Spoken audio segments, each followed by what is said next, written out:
സാന്ത്വന ഇപ്പോൾ നിൽക്കുന്ന ഇടം എവിടെയാണ്? ഭക്തിജന സാന്ദ്രമാണോ അനന്തപുരി? എന്തെല്ലാം ചടങ്ങുകൾ പൂർത്തിയായിട്ടുണ്ട്?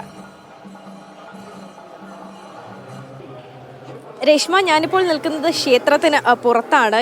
ഇവിടെ ഏതാണ്ട് എല്ലാവരുടെയും തന്നെ പൊങ്കാലകളൊക്കെ തന്നെയും തയ്യാറായി കഴിഞ്ഞിരിക്കുന്ന ഒരു ദൃശ്യങ്ങളാണ് ഇവിടെ നിന്ന് നമുക്ക് പങ്കുവയ്ക്കാനുള്ളത്. ഏതാണ്ട് 1 മണിക്കൂർ കഴിഞ്ഞപ്പോൾ തന്നെ എല്ലാവരുടെയും പൊങ്കാലയൊക്കെ തിളച്ചിട്ടുണ്ട്. നമുക്കറിയുന്നത് പോലെ തന്നെ എല്ലാവരും, ചില ആളുകൾ ഒരു പൊങ്കാല മാത്രമായിരിക്കില്ല ഉണ്ടാക്കുന്നത്. ചില ആളുകൾ മണ്ടപ്പുറ്റുണ്ടാക്കും, അതുപോലെ തന്നെ വെള്ളപ്പായസം ഉണ്ടാക്കുന്നവരുണ്ടാകും, തെരളിയപ്പം ഉണ്ടാക്കുന്നവരുണ്ടാകും. അങ്ങനെ പലതരം നിവേദ്യങ്ങൾ ഉണ്ടാക്കുന്ന ആളുകളാണുള്ളത്. അപ്പോൾ ചില ആളുകളുടെ ഇപ്പോൾ പായസം വയ്ക്കുന്ന ആളുകളൊക്കെ ആണെങ്കിൽ അവരുടെ പായസമൊക്കെ വെന്തിട്ടുണ്ട്. ഇപ്പോൾ നമ്മളിവിടെ ദൃശ്യങ്ങൾ കണ്ടതുപോലെ ഇവിടെ മറ്റൊരാൾ തെരളിയപ്പം ഉണ്ടാക്കാനുള്ള ഒരുക്കത്തിലാണ്. അങ്ങനെ ഓരോരുത്തരും ഓരോ തയ്യാറെടുപ്പുകളിലാണ്. പായസം മാത്രം ഉണ്ടാക്കിയവരുടെ ആണെങ്കിൽ ഇതിനോടകം തന്നെ തയ്യാറായി കഴിഞ്ഞിട്ടുണ്ട്. അവരൊക്കെ തന്നെയും ഈ കലങ്ങളൊക്കെ അടച്ചു വെച്ച് ഇനിയിപ്പോൾ 2:30-ക്കാണ് ഇത് നിവേദ്യം നടക്കുന്നത്. അതുവരെയും ഇനി കാത്തിരിക്കണം. ഇനി നമുക്ക് ക്ഷേത്രത്തിൻ്റെ ഞാൻ നിൽക്കുന്ന ഇവിടുന്ന് ക്ഷേത്രത്തിൻ്റെ പുറത്തേക്കുള്ള ദൃശ്യങ്ങളൊന്ന് നോക്കുകയാണെങ്കിൽ നമുക്കറിയാം, രാവിലെ കണ്ടതിന് സമാനമായ രീതിയിൽ ഇപ്പോൾ ആളുകൾ ക്ഷേത്രത്തിനുള്ളിലേക്ക് പോകുന്ന ദൃശ്യങ്ങളാണ് ഇപ്പോൾ നമുക്ക് ഈ ക്ഷേത്രത്തിൻ്റെ പുറത്തു നിന്ന് പങ്കുവയ്ക്കാനുള്ളത്. രാവിലെ നമ്മൾ കണ്ടതാണ്.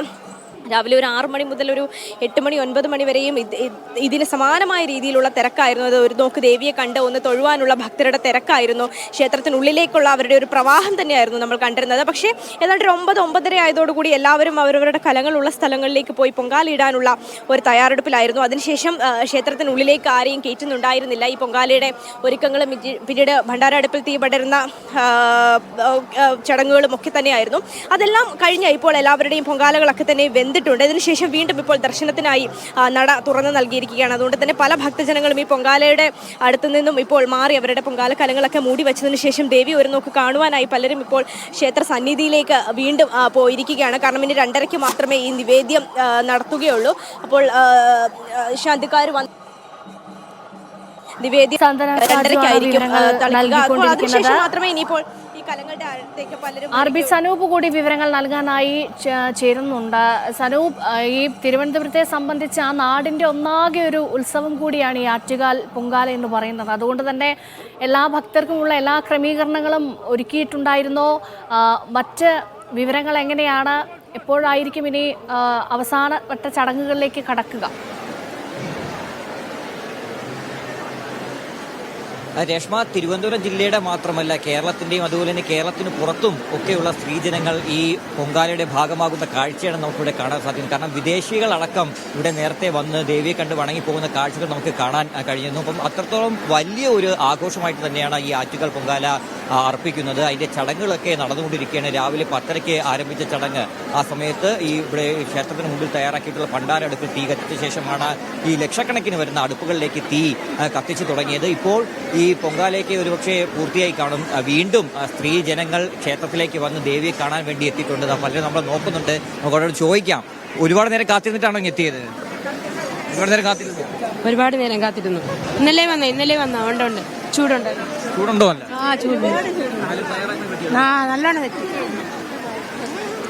എല്ലാവരും വളരെയധികം സന്തോഷത്തിൽ തന്നെയാണ്. കാരണം വർഷത്തിൽ ഒരിക്കൽ ലഭിക്കുന്ന ഈ ഒരു അവസരം, സ്ത്രീകളുടെ ശബരിമല എന്നറിയപ്പെടുന്ന ആറ്റുകാലിലേക്ക് വരിക, വ്രതശുദ്ധിയോടുകൂടി ആറ്റുകാലിൽ വന്ന് പൊങ്കാല അർപ്പിച്ച് ദേവിയെ കണ്ടു മടങ്ങി പോവുക എന്നുള്ള ലക്ഷ്യം തന്നെയാണ് സ്ത്രീകൾക്ക്. പലരും പല രീതിയിൽ ആ പൊങ്കാല അർപ്പിക്കുന്നുണ്ട്. ചിലർ ഒരു കലത്തിൽ മാത്രം പൊങ്കാല അർപ്പിക്കുന്നു, മറ്റു ചിലർ ഒരുപാട് കലത്തിലേക്ക് പൊങ്കാല അർപ്പിക്കുന്നു. നമുക്കറിയാം, യഥാർത്ഥത്തിൽ ഈ പൊങ്കാല അർപ്പിക്കുക എന്നുള്ള ചടങ്ങ് യഥാർത്ഥത്തിൽ തമിഴ്നാട് സംസ്ഥാനത്തുണ്ടായിരുന്നത്. അവിടെ നിന്നാണ് പിന്നീട് ഇങ്ങോട്ട് ആദ്യം ദക്ഷിണ കേരളയിലേക്കും ഇപ്പോൾ കുറച്ചായിട്ടൊക്കെ മലബാർ മേഖലയിലൊക്കെ ഇങ്ങനെ ഈ പൊങ്കാല അർപ്പിക്കുന്ന ചടങ്ങുകളൊക്കെ വന്നു തുടങ്ങി. അതിനെല്ലാം ഒരു കാരണം ഒരുപക്ഷെ ആറ്റുകാൽ പൊങ്കാല തന്നെയായിരിക്കും. കാരണം ഇത്രയധികം സ്ത്രീകൾ ഒരുമിച്ചെത്തുന്ന ഒരു ദൈവ ചൈതന്യമുള്ള ഒരു ഇടം. അപ്പോൾ ആ ഇടത്തേക്ക് ഇത്രയും സ്ത്രീകൾ ഒരുമിച്ച് വന്ന് പൊങ്കാല അർപ്പിക്കുന്നത് ലോകത്തിൽ മറ്റൊരിടത്തും ഒരുപക്ഷെ കാണാൻ സാധിക്കുകയില്ല. മാത്രമല്ല, ഈ പൊങ്കാല അർപ്പിക്കുന്നത് അത് തന്നെ പണ്ട് വളരെ കുറച്ചു പേരൊക്കെ വന്നു തുടങ്ങിയിരുന്ന ചടങ്ങാണ്. പിന്നീട് ലക്ഷക്കണക്കിന് സ്ത്രീകൾ പൊങ്കാല അർപ്പിക്കുന്നതിന് വേണ്ടി ആറ്റുകാലിലേക്ക് വരുന്നത് കാഴ്ച കാണാൻ കഴിയുന്നത്. അതുകൊണ്ട് തന്നെയാണ് ഒരു സ്വകാര്യ ട്രസ്റ്റിന്റെ കീഴിൽ ഉണ്ടായിരുന്ന ഈ ക്ഷേത്രം ഇന്നിപ്പോൾ സർക്കാർ പോലും അതിന് വേണ്ട സംവിധാനങ്ങൾ ഒരുക്കി, സ്ത്രീകൾക്ക് വേണ്ട എല്ലാ സൗകര്യങ്ങളും ഒരുക്കി ഈ കാത്തിരിക്കുന്നത്. കാരണം നഗരസഭയായാലും അഗ്നിശമന സേനയായാലും പോലീസായാലും അതുപോലെ തന്നെ സന്നദ്ധ സംഘടനകളായാലും ഇവരെല്ലാം തന്നെ സ്ത്രീകൾക്ക് വേണ്ട എല്ലാ തയ്യാറെടുപ്പുകളും അവർക്ക് വേണ്ട എല്ലാ ക്രമീകരണങ്ങളും ഒരുക്കി, എന്തൊക്കെ സംവിധാനവും എന്തൊക്കെ സൗകര്യവും അവർക്ക് വേണോ അതെല്ലാം തന്നെ ഒരുക്കിക്കൊണ്ടാണ് ഈ ആറ്റുകാൽ പൊങ്കാല അർപ്പിക്കുന്നത്. അതുകൊണ്ട് തന്നെ ജാതി മത ഭേദമന്യേ എല്ലാവരും ഒരുമിച്ച് കൈകോർത്തുകൊണ്ട് ഈ ഒരു ചടങ്ങിന്റെ ഭാഗമാകുന്നു. ഇപ്പോൾ എന്തായാലും ഈ പൊങ്കാല ചടങ്ങുകളൊക്കെ നടന്നുകൊണ്ടിരിക്കുന്നു. പൊങ്കാല ഇട്ട ശേഷം വീണ്ടും ദേവിയെ വന്ന് കാണുന്നതിന് വേണ്ടിയാണ് ഈ സ്ത്രീജനങ്ങൾ ഇപ്പോൾ ഓടി ആറ്റുകാൽ ക്ഷേത്രത്തിലേക്ക് വന്നുകൊണ്ടിരിക്കുന്നത്. രാവിലെ നമ്മൾ കണ്ടതാണ്, രാവിലെ പുലർച്ചെ തന്നെ വലിയ രീതിയിലുള്ള തിരക്ക് ആറ്റുകാൽ ക്ഷേത്രത്തിൽ ഉണ്ടായിരുന്നത്. സമാനമായിട്ടുള്ള തിരക്ക് ഇപ്പോഴും ഇവിടെ തന്നെയുണ്ട്. കാരണം പൊങ്കാല ഇട്ട ശേഷമൊക്കെ ഓടി വീണ്ടും ക്ഷേത്രത്തിൽ വന്ന് ദേവിയെ കണ്ടു മടങ്ങുകയാണ്.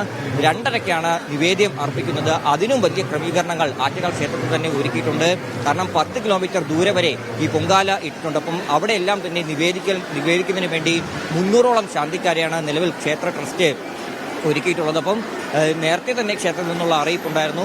ക്ഷേത്രത്തിൽ നിവേദിച്ച ശേഷം എല്ലാവരും എവിടെയാണോ ആറ്റുകാൽ പൊങ്കാല ഇട്ടത് അവിടെ വെച്ച് തന്നെ നിവേദിച്ചതിന് ശേഷം മാത്രമേ വീട്ടിലേക്ക് ഈ പൊങ്കാല അടുപ്പുകൾ കൊണ്ടുപോകാൻ പാടുള്ളൂ എന്നുള്ള നിർദ്ദേശമൊക്കെ ക്ഷേത്രത്തിൽ നിന്ന് നൽകിയിരുന്നു. എന്തായാലും അതെല്ലാം പാലിച്ചുകൊണ്ട് തന്നെയാണ് ഈ ലക്ഷക്കണക്കിന് വരുന്ന സ്ത്രീകൾ ഈ പൊങ്കാല അർപ്പിച്ച ശേഷം വീടുകളിലേക്ക് മടങ്ങുന്നത്. അവർക്ക് വേണ്ട എല്ലാ ക്രമീകരണവും ഒരുക്കിയിട്ടുണ്ട്. പക്ഷേ സ്വന്തം വാഹനമില്ലാത്തവർക്കൊക്കെ അവരുടെ വീടുകൾ എത്തിക്കുന്നതിന് വേണ്ടി KSRTCയും മറ്റ് സംവിധാനങ്ങളൊക്കെ ഒരുക്കിയിട്ടുണ്ട്. ക്ഷേത്രത്തിൽ നിന്ന് പോകാനോ അത് തന്നെ ഈ തമ്മനൂരിലൊക്കെ എത്തി അവിടെ നിന്ന് മറ്റിടങ്ങളിലേക്ക് മടങ്ങുന്നതിന് വേണ്ടിയുള്ള എല്ലാ സംവിധാനങ്ങളും ഒരുക്കിയിട്ടുണ്ട്. എന്തായാലും വളരെ സുഗമമായിട്ട് മറ്റ് അനിഷ്ട സംഭവങ്ങളൊന്നും റിപ്പോർട്ട് ചെയ്യാതെ തന്നെ ഈ പൊങ്കാല ഇപ്പോൾ സുഗമമായിട്ട് നടന്നുകൊണ്ടിരിക്കുകയാണ്. രേഷ്മ.